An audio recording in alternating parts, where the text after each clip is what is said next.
Being an amazing product marketing leader doesn't happen by chance.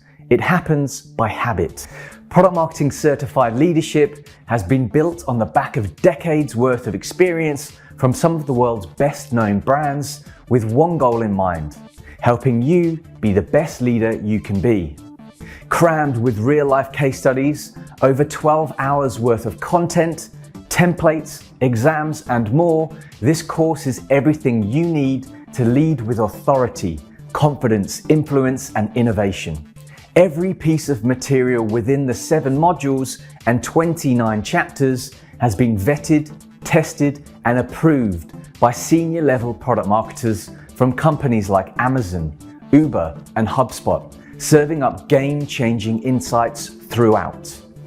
By the time you've wrapped up the final module, you'll be able to define what it takes to be a great product marketing leader, build and scale your team, understand how to successfully manage your existing team, use methods for leveraging data, know how to become the voice of the customer, understand how teams work cross-functionally, and improve your strategic thinking. The beauty of the course is you'll have the freedom to work your way through the modules at a pace to suit you. It's 100% self-paced. You'll even get lifetime access to the curriculum, paving the way for refresher sessions forevermore. Visit productmarketingalliance.com to get leadership certified and spearhead your journey to the top.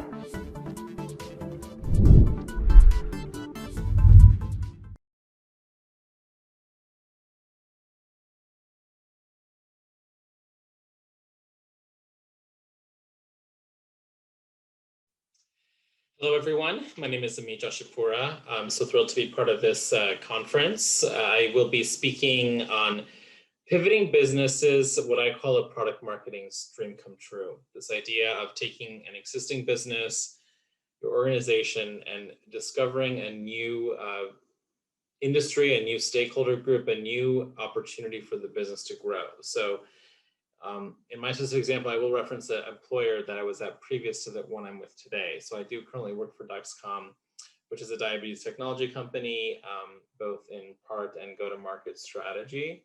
But I will be speaking more to my experience at my company before, which was Fitbit, which I think many of you probably know. So just what's going to be this presentation, and actually let me go into presentation mode. So just a bit about who I am, a bit about Fitbit's business evolution.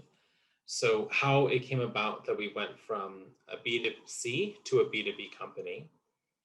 Who are the new stakeholders when you navigate to a different type of business opportunity? So, Fitbit became and still is one of the world's most prominent and well-known wearable companies.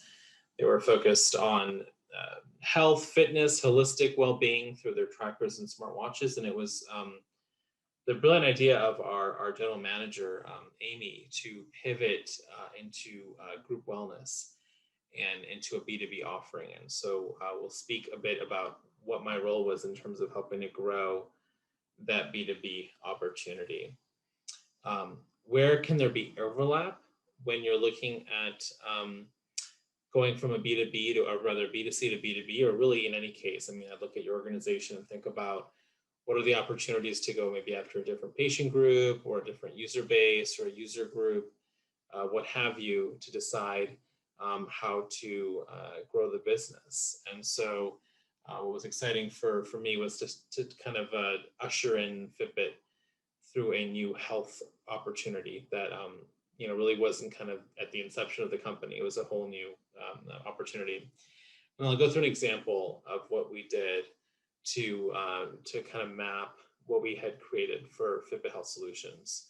And then, of course, provide my contact information for those that would like to reach out or connect on LinkedIn. So just really quickly about me.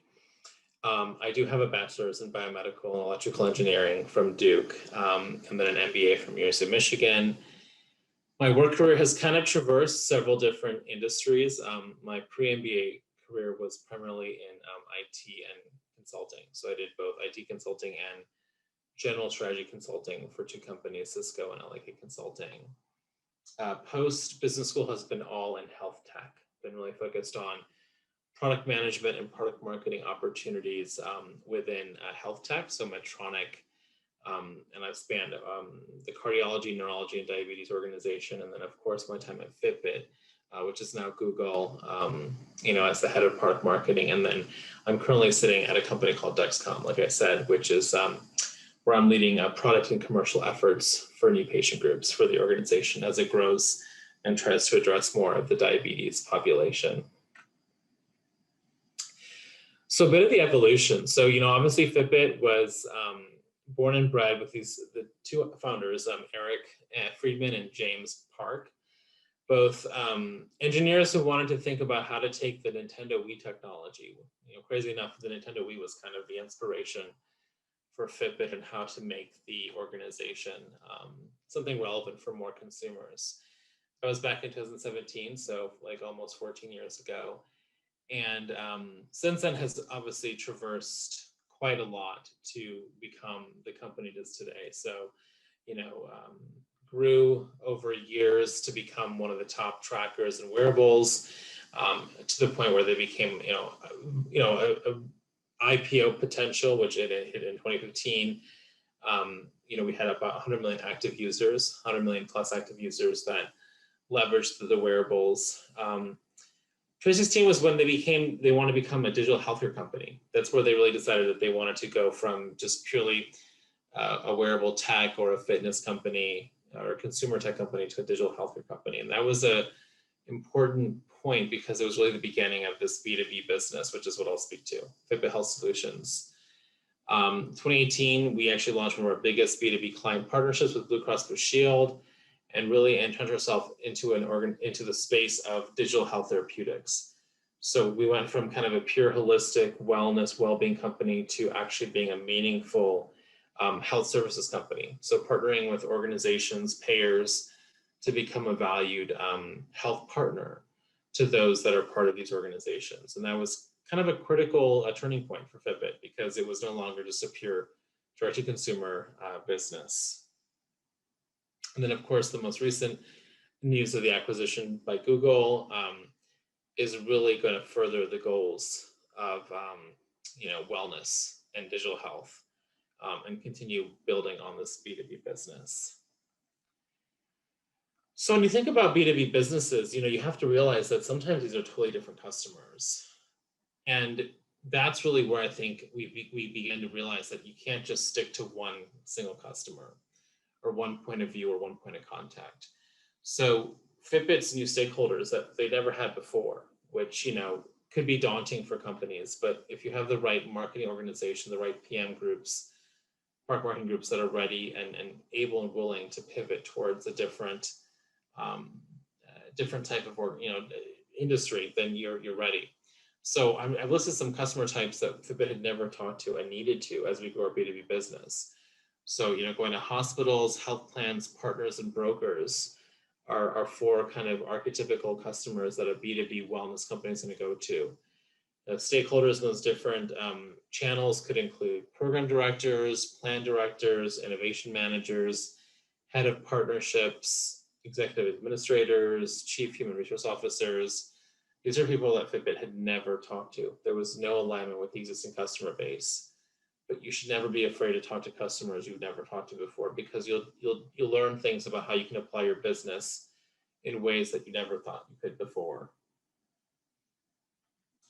What's also great about thinking through how to pivot from a B2C or to B2B or any kind of new pivot for your company is where can you leverage existing tools and materials and content that you have today and what might need to be created newly. So when you're building these organizations and these new product marketing functions that are going to go after new businesses, you want to think about what can we leverage today?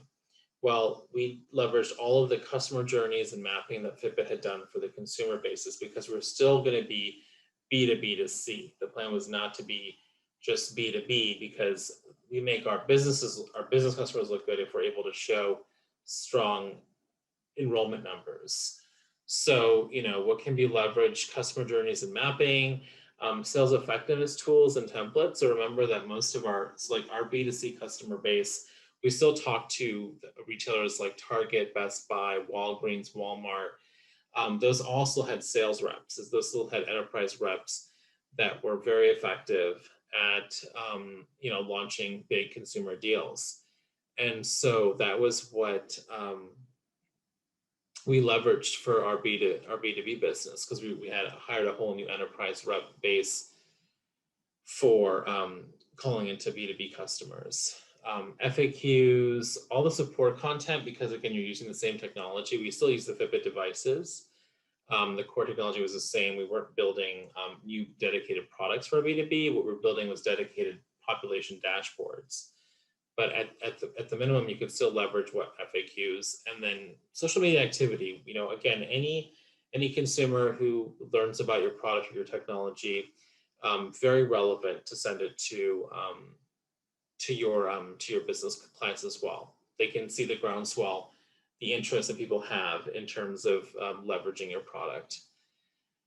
Things will have to change though, of course, right? If you're going into a new B2B instance or any kind of new business that your business, your organization or company is pivoting to, you have to think about, are there new value proposition decks? Because we're speaking into a new customer. So our B2B customers were much more cared about long-term health costs, preventative care, talking chronic conditions like diabetes, heart disease, COPD, lipidemia. Our B2C customers don't think about that. So how do you obviously speak to those customers, show the value, show the value add?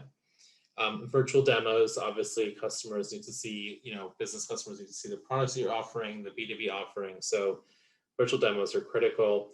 And then of course, outcome studies that you have to show why your solution, why your instance of the product is going to work for that organization. So it's critical to have those case studies. And then event strategy, of course, right? So what it took for Fitbit to start to become a name in the corporate wellness space or the well-being space was obviously going to the critical human resource conventions, going to speak to the customers who are going to learn about HR technologies and other types of products or offerings that you would normally go to if you were just a Fitbit customer. So, that's where some of the divergence happened. The last slide I'll show is kind of how we think through, a behavior-based approach. So you want to create personalized and optimized ongoing experiences for B2B end users. So this was the journey map that we had started to think about for our end customers, right? So you think about just end users like myself, who went on Amazon or the Fitbit website to purchase the product, okay? Well, you still leverage the same kind of hierarchical theme. So activate, support, and change. Those are all pillars that we wanted to use and pull during the B2C instance. You do the same thing for B2B. So don't think that you have to essentially reinvent the wheel or create from the ground up all these new things that wouldn't be relevant in this new instance. That is not true. There is definitely opportunity to apply customer maps, customer journey touch points that would still be relevant for a B2B customer.